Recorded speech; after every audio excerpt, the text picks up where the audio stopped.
स्वर्गीचे ते अमर इच्छिता ती देवा। काय इच्छा आहे तर मृत्यूलोकी व्हावा जन्म आम्हा।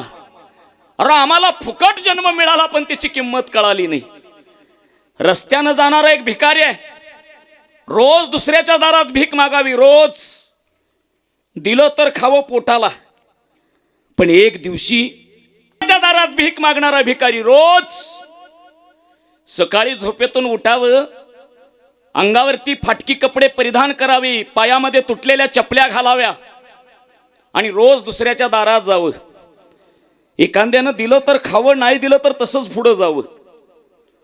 पण एक दिवशी त्या भिकाऱ्याला 100 रुपयाची नोट सापडली। कितीची? 100ची। बोलत राह पोदेवाडीकर।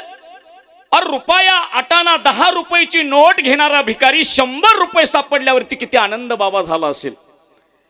भिकाऱ्यानं ठरवलं रोज खातो पोटाला, रोज। पण आज मात्र या 100 रुपयाचं पोटाला खायचं नाही। मग सकाळच्या 7 वाजता लॉटरीवाल्याच्या दुकानाच्या समोर उभा राहिलं। लॉटरीवाला झाडत होतं दुकान। भिकारी बघितलं, तळपायाची आग मस्तकाला गेली। ए भिकाऱ्या, अजून भवानी झाली नाही, दारात आलास? भिकारी म्हणते, भवानी करायला तर तुझ्या दारात आलोय।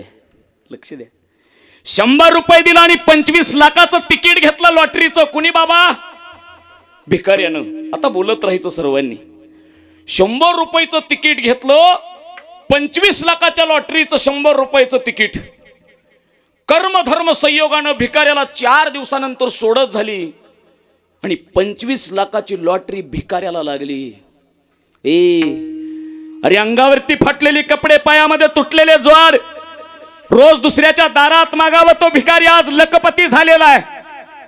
डोळ्यातनं आनंदाचा अश्रू हातात भिकाऱ्याच्या, आणि रडता रडता डोळ्याच्या समोर पाठीमागचा दिवस आठवले आणि तोच भिकारी एका वाण्याच्या दुकानात गेला। वाणी दादा, आजपर्यंत लय उधार दिलं बरं, पण आज शेवटचं मागायला तुमच्या दारात आलोय। काय देऊ? वाणी दादा, 1 लिटर रॉकेल द्या आणि 1 काड्याची पेटी द्या। 1 लिटर रॉकेल आणि काड्याची पेटी घेतलेला भिकारी गावाच्या बाहेर माळावरती केला बाबा।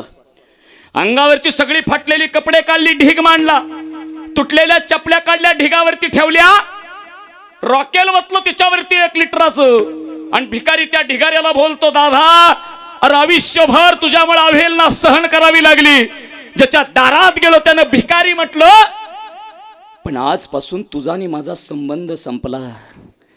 वडलेली काडी त्या ढिगाऱ्याला लावली आणि ढिगाऱ्याला लावल्यावरती सगळं जळून राख झाल्यावरती लक्षात आलं, जी लॉटरी लागली त्याचं तिकीट सुद्धा त्याच खिशात होतं।